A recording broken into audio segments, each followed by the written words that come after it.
There you go. Okay. Uh, Here we go. Testing, testing. Today on Quality Time with Family Ties, we learn, Princess Vespa, you're trying to seduce me. and in 3, 2, 1. Hey, everybody. Welcome to Quality Time with Family Ties. I am one of your hosts, Scott Jones. Joining me, as always, Mr. Paul Packler. Paul, how's it going? I am enjoying this global warming. It's 65 degrees in New York City on December, I don't know, I mean, by the time people listen to this, it'll be Christmas, but it's the 13th today, and it was 65 degrees. And, Corey, you and I are out in L.A. What's the temperature out here? I think it's somewhere in maybe about 60 degrees out here. Whoa! Yeah. Better put on a jacket out there in California. You need a light jacket. Outside, you definitely need a light jacket today. Yeah, Wow. I'm bundling up. So no white Christmas for either of us. No. Yeah. I left LA because I wanted to have the seasons, but I get caught up with Back to that global warming in, did you? yeah, Yeah. I didn't factor that. We're going to be cut down to 2 seasons. The cold season and the hot season. And then it's going to be like Mad Max, just desolate, looking for oil. I was gonna say, do you think that Frankie Valley in the Four Seasons there are more surviving seasons than there are actual seasons in our biosphere at this point? You might be right, Paul. See. You might be right. And their harmonies. Perfect. Mwah. Mwah. Mm-hmm. Well, gentlemen, if everybody's playing along, we are in Season 2, Episode 20, titled The Graduate. Not nearly as good as the great film The Graduate starring Dustin Hoffman. Well, I mean, what is? Ultimately, Right, very little. If you're going to hold it to that standard, this is even a bigger pile of dog shit. Absolutely. They don't make movies like The Graduate anymore because, you know, The Graduate, what made it great was the fact that the screenplay was written, it's a good novel, and the screenplay was written by Buck Henry, who has a very offbeat sense of humor, and directed by Mike Nichols, who also has a very offbeat sense of humor. So they took basically a dramatic story and added an offbeat sense of humor to it, so it became an almost undescribable movie. It's neither drama nor comedy. I don't know why. Yeah. It invented a whole new genre of coming of age type off kilter. You know, Wes Anderson's and what's the guy's name that did Harold and Maude and all those movies? I just remember the actor was Hal Ashby. Hal Ashby did all offbeat films. Yeah. Really good ones. Too. Yeah. So I mean, this in 1967, The Graduate came out and invented this whole sort of like off kilter, hip and indie style movie making. And instead, on Family Ties, they name an episode The Graduate and then write a steaming pile of poop. Yeah. With the premise you can see coming a mile away. You know what? You're so right, and I wanted to prove it this time. Because most of the time I say I saw it coming a mile away, but this time I wrote a note down the moment I saw it coming a mile away. And it is my 1, 2, 3, 4, my 5th note into the story that I wrote down. It will clearly be Rachel is what I wrote down. Yeah. Well, I mean, it's not like clearly be Rachel. To be fair, though, it's not like Jennifer was going to be valedictorian. She's the only other person in Alex's peer group. That actually would have been a bigger surprise than Rachel. I would have gone with that. High school, do they name the valedictorian 2 days before the graduation? I wrote that down too, Corey. They're rehearsing and they want to name the valedictorian then? Like, how the hell are you going to write a speech? Yeah, you're going to spring it on some kid to write a speech? Write it within 48 hours. Make sure it's good and inspirational. Right. Right. Oh, God. All right. So we're starting in the living room. Rachel, the girl from our prom episode, is back. Her and Alex are a couple. They're in the living room studying for finals, and it's revealed that they start talking about graduation is coming up soon. Alex feels very confident that he is going to be the valedictorian. He tries to play it off a little bit of, well, you got this guy, and also Rachel is being considered for valedictorian as well. So right away, Corey, I can see why your 5th note would be, it's going to be Rachel. because of Right. how much Alex wants to be valedictorian. He expresses how much he wants it, and then barely throws her name into the mix. You know, it's Joe Schmo and Jane Doe, and you, Rachel, and and he just glosses over it. It's like, oh. Sad to say about Jane Doe. Yeah. A couple days before graduation, she got hit by a car, and they ironically couldn't identify her. So in the hospital, And she was today, ironically children, Yeah. And Joe Schmo, well, I mean, it was just his extracurricular activities that were kind of keeping him from getting that. So right. Joe Right. Schmo, Jane Doe, and Rachel. That's all we got. But Corey, I think I found something in this scene that you would have liked. Do you know what it might be? I know what it is. It's my next note. It's my next note, which says Elise's short shorts. Wait, whose shorts were shorter shorts? Elise's or Steven's? Discussion: Elise or Steven, who had shorter shorts? Exactly. It was hard to tell. It was, It was. except for the one giant testicle hanging out of That was the dead giveaway. His shorts were too short. Yeah. When Rachel said, "How's it hanging, Mr. Keaton?" we all knew what she meant. Aw. It's not a mystery. We see how it's hanging. It's hanging. Yep. Also, so Steve and Elise have come back from jogging, and they also have like these weird sweat patterns. Yeah. Like no so one sweats that way. Elise sweats on her belly that she doesn't have. She's skinny as a rail. Right. And sweats on her belly and between her boobs. Yep. Yep. And Stephen just sort of sweats. By the way, people don't it's the first place you get a sweat stain around the neck Mm-hmm. because it drips down from the head and it starts to get the neck. Right. And I get this one between the chest. I don't get the abdominal one. Not unless you have like a gut, which neither of them do. No. And we've watched enough Michael Gross to know that he sweats under his armpits big time. Oh, he's a sweater. Yep. Yeah. So nothing there though, which was weird. All right. So moving on, we're in the auditorium. They are rehearsing for graduation. Oh, just one more thing before we move on, though. Apparently, in the past episodes where we haven't seen Rachel, she and Alex have been dating for 6 weeks since Oh yes, prom. there is a time frame. Yes. Right. Yeah. Mm-hmm. Yes. Which I guess I give them points for continuity. That's from prom to graduation. That's fairly accurate. Right. All right. So they got something right this episode. But we're in the auditorium. We see the nefarious principal, Dr. Schulte, is running the rehearsal. Evil man. The evil principal, Dr. Schulte. And like you said, Corey, that he says they're rehearsing for graduation, and we will now announce who the valedictorian is 2 days before graduation. That is the most ridiculous thing I've ever heard in my life. Yeah. We're rehearsing for the wedding, and we're announcing that the bride is Becky Sinclair. Becky, congratulations. Becky, congratulations, you're getting married. Yeah. Only one way this can go, and this is why I question the writers again.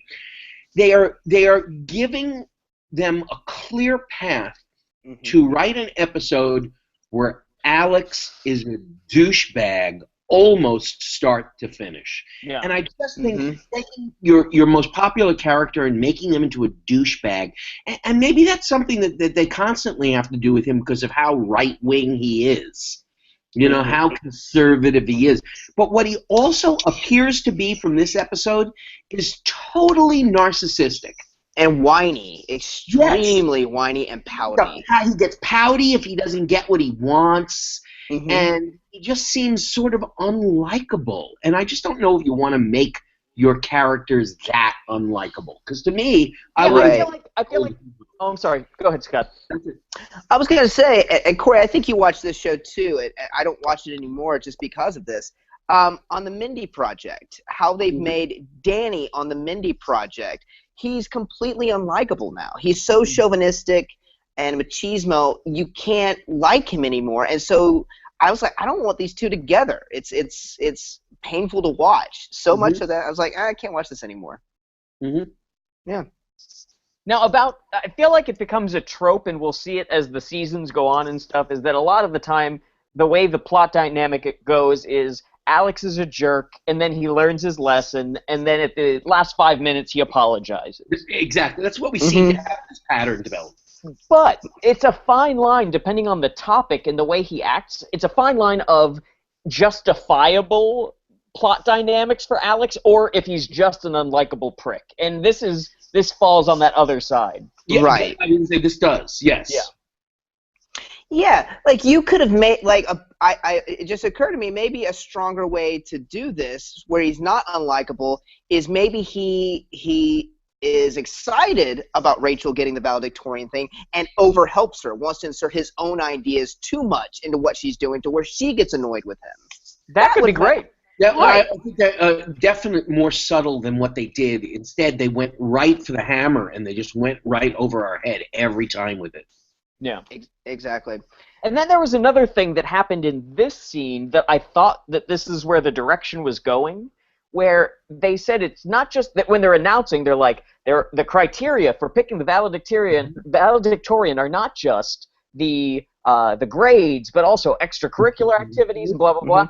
I thought it was going to be sort of a coded indictment of affirmative action in a way, in the same way that, like, Police Academy was. The reason that Police Academy, the first movie existed was they're bringing in all the dregs of society instead of just the white guys who are regular cops. that's where, the whole premise is that it's like, it's not just the meritocracy. We have to bring in people who don't really belong. And they totally abandoned that idea of her winning because of her extracurricular stuff by her having better grades than Alex. Right. So she's just better than him. I don't know why they're serving. And I don't know. I guess it's the difference between somebody who is so self-centered and self-important and narcissistic like Alex B. Keaton is. Because the other way to spin this is, wow, she's really smart. Maybe, you know what? I'll ride her coattails. Yeah. Totally. Much more interesting. Much more interesting. It actually helps, especially in high school, to get in with when I got in with a much smarter crowd in high school and had a much smarter girlfriend, never had better grades in my whole life. I was very competitive with my girlfriend, who was a definite, really a brainiac, and I became competitive, and I did really, really well. Interesting. Paul, I think that's the deepest anyone has ever thought about Police Academy, by the way. I was watching it for a Drunken Live tweet one night, and I was like, the opening credits, I was just like, there was like a title crawl, and I was just like, I'm making Michael Winslow noises underneath.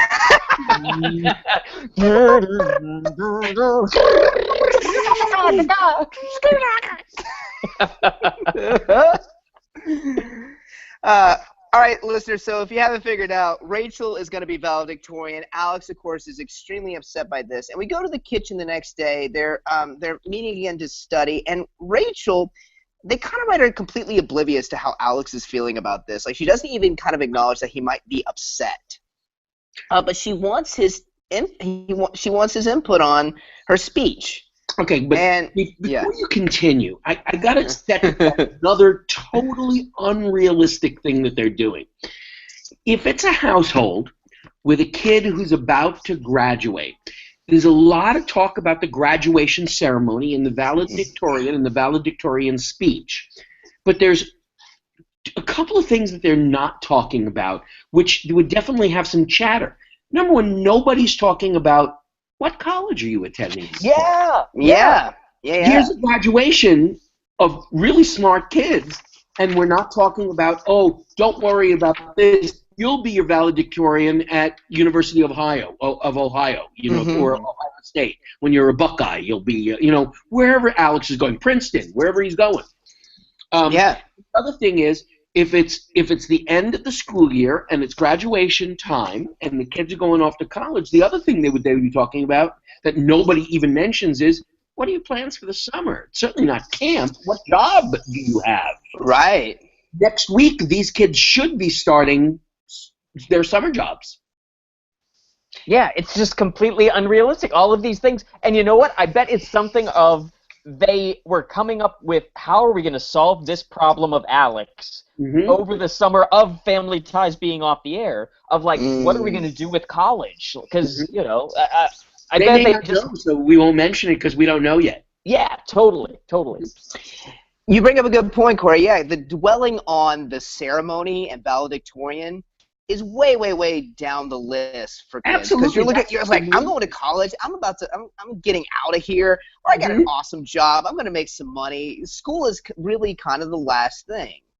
Yeah, that you're getting out of podunk, kid. You're going to move on to the big time. But no one seems to be excited about that. They're more interested in their high school, in the Warren G. Harding High School. Yeah. Right. Exactly. Yeah, and why is Alex, I mean, the extreme of how bitter Alex is over this, like he should have already been accepted into the college that he wanted to get into probably, right? And by the That's way, the victory. Given Alex's grades on his report card, 4 A's and an A minus, I don't know why he would think that he would be the valedictorian. Surely somebody has straight A's. Right, exactly. And that was Rachel. There's also a funny joke at the beginning of the scene that Mallory got an A in French. Yes. I was just like, Jeff. Jeff is her tutor. I did like that, yeah. I write that down too. So Alex reluctantly looks over her speech, and he's completely pouty this entire scene. This is where I wrote down the first time of 4 times I wrote down, Alex is not a good person. Yeah. Every time he says he's not a good person, I was like, no, they're writing him not to be a good person. Even he's so much of a dick, even the audience reacts to it at one point. When he blows up at Rachel, you hear this, oh. Yeah. He's such a douche. Total douche. Paul, you still there? Oh, yeah, I'm still here. Yeah. No worries. Yeah, just total douche. All right, so Rachel and Alex have this huge fight over this, and she leaves. She's like, you know, my speech is perfectly fine, and I'm confident in it, and leaves. And then we go to the living room for where we get a bit of a B plot of Stephen and Elise looking over baby pictures of Alex, and you know, one is leaving the nest now, and Elise is very emotional about it. And she says, "Oh, look, this is Alex had a slide rule teething ring," and I was like, "Hey, listen, hippies, this is on you. Your shitty kid becoming a Republican and a conservative banker progeny is because you got him a slide rule teething ring." That's exactly what I thought. The same thing. I said, you cannot make it seem as though we don't know where he came from because he didn't go out and buy at 9 months old his own slide rule teething ring. Right. You bought it for him. Yeah. And He had no opinion about that fucking teething ring. It's your fault, Alex and Stephen. Your fault. Yes.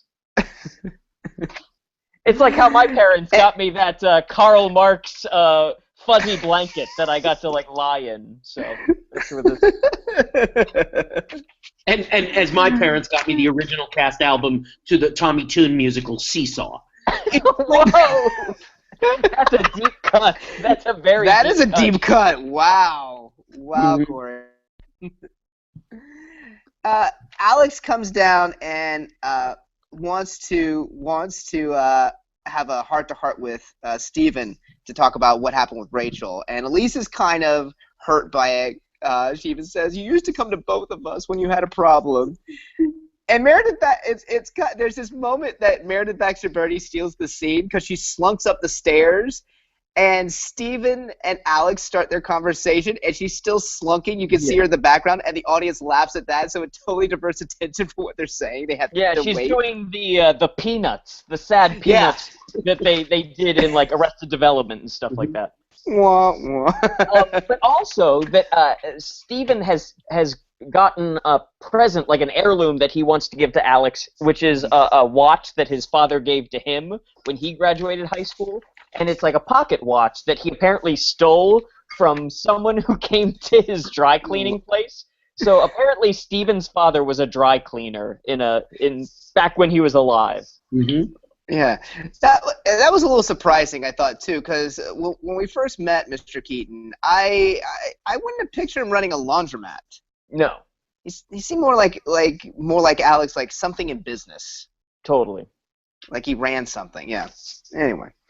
And so Alex, I actually kind of like this scene a little bit, because Steven tells Alex it doesn't matter. Like, just because she's your girlfriend and just because she's a woman, like, you should be happy for her because you love this person. And I kind of like the lines like, how am I supposed to stay in her shadow? Well, because it's her shadow. Mm-hmm. That was a sweet little line. Mm-hmm. Yeah. That's about the only thing I liked in this episode. Oh, also, Alex throws out some racism when he says... That's what I was just Yeah. about to say. That was not Yeah. PC, and they hovered over it for a good, 10, 20 seconds. The jip. It's a jip. It's a jip. Yeah. It's a jip. Relax. Whew, man. Whoa. Like, round them up. I want them in camps. They just lost the syndication rights in Romania. Sorry.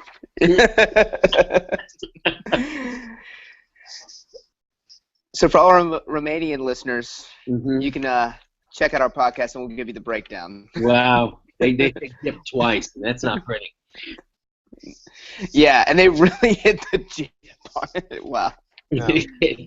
I wrote that down too. It's her shadow. I wrote that down too. That was a very nice line too. It is a nice line.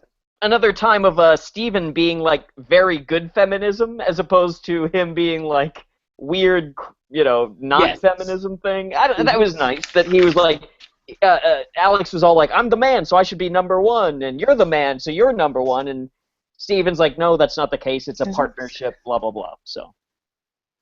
Right. Yeah. And so we go to the graduation ceremony. Now stop. Which looks like the smallest graduation ceremony I've ever seen in my entire life.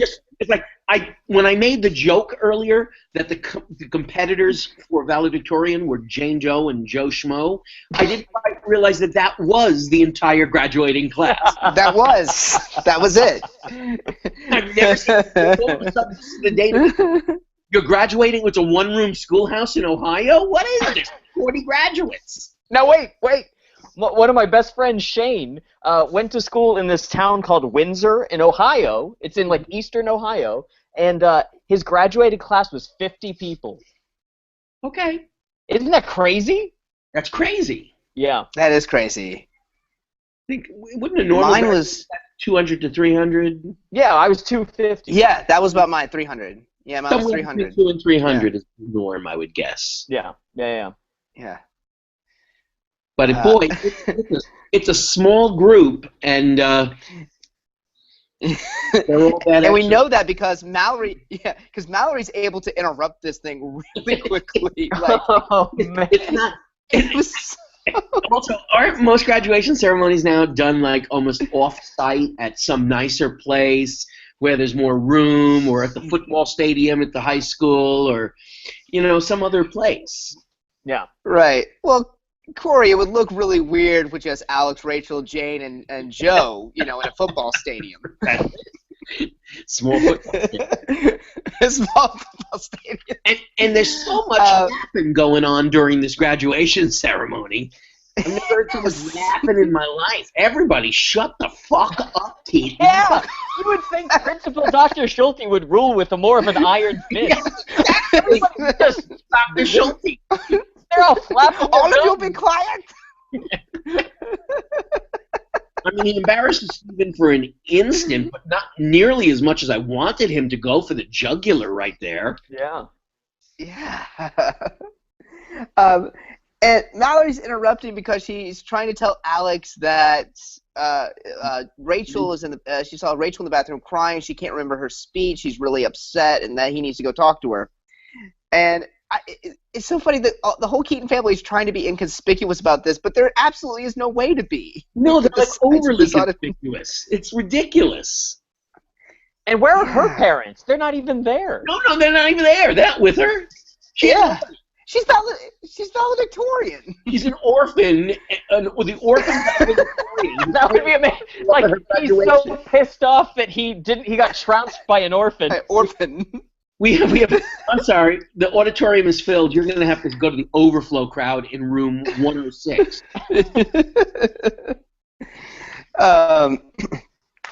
So Alex leaves to go talk to Rachel. Well, let's wait before he goes backstage to counsel Rachel. Let's take a break. Sound good? Sounds good. Okay, we'll be right back.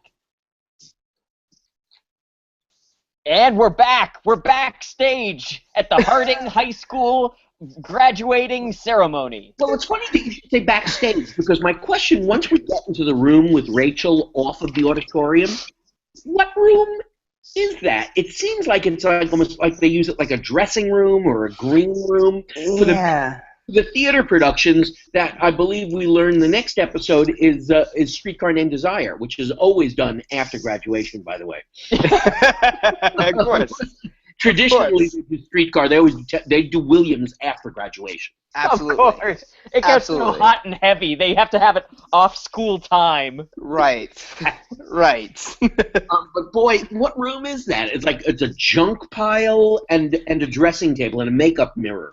Yeah, it's some weird storage area, but also used for theater productions. And why is the valedictorian not sitting on stage enjoying her graduation ceremony? There's so much in this episode that irritates the shit out of me. And it was all tiny little nitpicky things. But it's like if you thought about it for less than a second, this would come to you and be like, oh, this is a problem. Right. Yeah. Which proves the point the people that wrote this episode did not graduate from high school. Because it's that bad and that inaccurate. Yeah, Alex and Rachel are not the only people suffering senioritis right now. Apparently the writing staff... With 2 episodes to go before their summer break, you're right. Yeah. And so, to sum up this scene, it's Alex apologizing to Rachel. That's pretty much it. It goes on forever. A lot of back and forth and ending with the kids. In that room, and Rachel is, and everything that Rachel said was sort of kind of okay, and I thought it was very nice. She was mature. She was being honest that it hurt me. That Alex only thinks about himself. And it gets to the point where it's not just narcissism, but it's almost like it's a personality syndrome, like a personality disorder, that everything she says makes him think about something that he does, instead of, wow, what you're saying, I should care more about you. I should be more demonstrative to you. I should be comforting you. I should be helping you. And what does it care if I'm number one and you're number two, or you're number one and I'm number two? We're a team. We're partners. We do this together. Right. So she could have said all this, and yet Alex is like, well, wait a minute. I'm a one-man show. It's all about me. I'm the big cheese. I have to be number one. It's like, well, you're a bad person. Who says shit? And the last time we saw Rachel, he was treating her like shit about shit too. Absolutely. He's a bad boyfriend. Yeah. Princess Vespa, you can do better. All right? Totally. Yeah, you could go with Bill Pullman. Go with Bill Pullman. But you know what? She's going to end up treating Bill Pullman like shit. Well, they just have to find equal footing. That's all. That's true. But it's crazy. That like she the same thing that we said about her in the dance episode was they only have a couple months of school left and then she's gone. Now they're literally graduating and why is she trying to make this relationship work? Why? It's pointless. And yeah, I think you're hitting on something, Corey. We're getting to a point where there's only so many times you can make a character apologize and learn a lesson before it just becomes annoying and before you're not willing to deal with it. Why didn't you learn this lesson the first time? Why do we have to go over this over and over again, Alex? That's making you into a bad person. Well, I think this is going to bring us to a moral and philosophical discussion. Can people change? Ooh, can they? No, but let me just say this. The saving grace for this entire episode for me was behind Alex when he's in the middle of this scene is a sign for the Harding Hurrah. And I saw that too. It was a very nice advertisement. It was like the school newspaper produced by the students, and it's $3.50 a semester for a what do you call it? Subscription. A subscription. Wow. So I was like, wow, that's very nice. That's a good deal. That's a really good deal. You divide that, so it's like, I'm guessing they do one a month? You think so? You think it's like a... Yeah, maybe a monthly subscription. Probably about a monthly kind of thing. So you're only paying It's a couple. actually kind of expensive then. Yeah, What are you getting, like 4 months probably per semester? maybe it. I think because if the students are producing it, doing a weekly one would be kind of hard. Right. So maybe at best bi-monthly. I'm just saying. Corey is now doing the math on this. Yeah, I'm putting it in a calculator. What do we turn out? About $1 an issue? A little expensive, yeah. Yeah. Okay. All right. So not a good deal. No, I remember when I worked at my dad's store that newspapers were 25 cents. The like Pittsburgh Post-Gazette or whatever it was 25 cents back at this time. So I remember comic books being like 50 cents. yeah. Yeah. Well, Corey, what were they when you were a young child? They paid you to take the paper. Comic books were about a quarter. Wow. Newspapers were a nickel when I was really young. That makes you sound so old. Newspapers were nickel, but when I just graduated college and moved to New York and loved buying newspapers, I remember I could just take $1 in New York City, $1 and put $1 down at a newsstand, and I could pick up a Times, a News, a Post, and a USA Today, and that was the happiest I'd ever been. It was I love that. I love that you've never been as happy again. No, it's the little it's been all things. downhill It's the from little there. things. I would kill to be like a fly on the wall to see Corey's face as he put that $1 down, picking up those magazines. He comes back to his roommate. They're both starving in their studio apartment, and Corey's just shit-eating grin, basking in the warmth. Yeah. And the rest of the episode, Rachel gives her speech. They all applaud. Everybody loves it. Alex graduates. There's a joke about Mallory possibly being valedictorian, to which Alex responds, "Just graduate, Mallory." Yeah, that was a cute joke. It was fine. It was cute. It was fine. But her speech did suck. I mean, that was a terrible speech. It was a terrible speech. Anybody notice that poor Michael J. Fox must have complained vociferously and nobody listened to him about how the hat kept on falling off of his head? Yeah. his cap down, like, so that it doesn't fall off his head or doesn't mess up his beautifully feathered hair or whatever he was worried about. And then he couldn't have been happier to finally throw that fucking cap up in the air for the freeze frame. Thank God. Every time he hugged his mother or hugged Rachel, he had to put one hand on it and he'd use one hand because it was always falling off. They didn't have a bobby pin? A bobby pin? That's all I could think of. You guys couldn't have come, hair and makeup couldn't have come out with a bobby One pin? bobby pin. Yeah. Well, guys, I think Congratulations, class of 84. We graduated!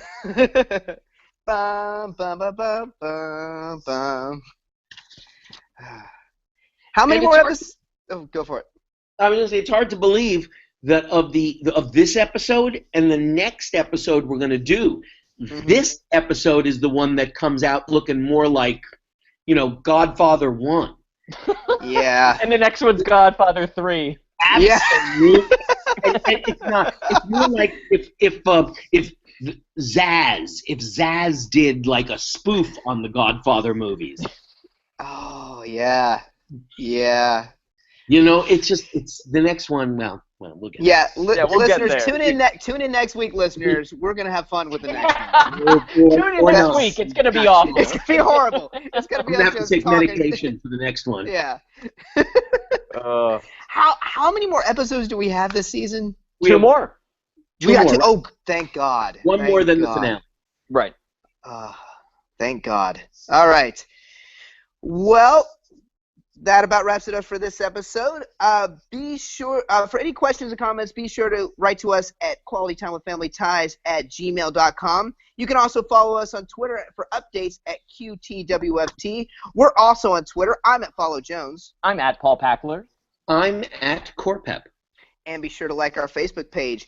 We'd like to thank our host and producer, Barbara Dillon at Fanboy Comics. Fanboy Comics is an online conglomerate of geek media providing its readers with daily insights and reviews into the pop culture spectrum. We also like to thank Perry Adams, who beautifully performs the theme song Without Us. Be sure to check out Perry's music at perryadams.net. We also like to thank the president of Fanboy Comics, Bryant Dillon, who does our graphics and also edits our show. And lastly, Sean Foster, Fanboy Comics graphic designer, who designed our logo. Thank you, everybody, and we'll see you next week. Bye. Bye.